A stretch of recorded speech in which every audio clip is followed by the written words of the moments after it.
आपका ध्यान किधर है, आपकी मधुशाला इधर है। ये बोर्ड आपने अभी देखा।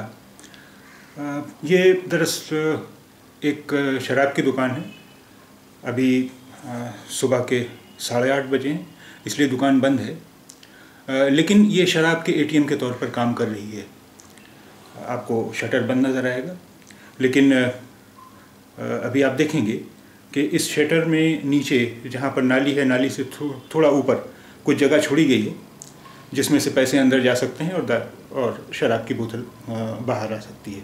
ये एटीएम 24 घंटे काम करता है।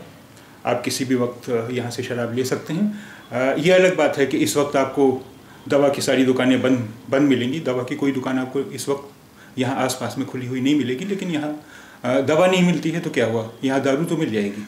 आप देखिए, हम आपको दिखा रहे हैं कि किस तरह एक ये नौजवान आया।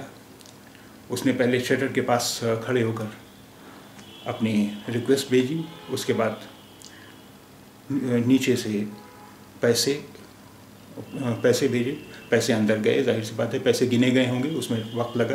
जाहिर सी बात है एटीएम में भी प्रोसेसिंग में वक्त लगता है, वो वक्त लगा। और फिर उसके बाद उसी सुराख से दारू की बोतल नीचे आई।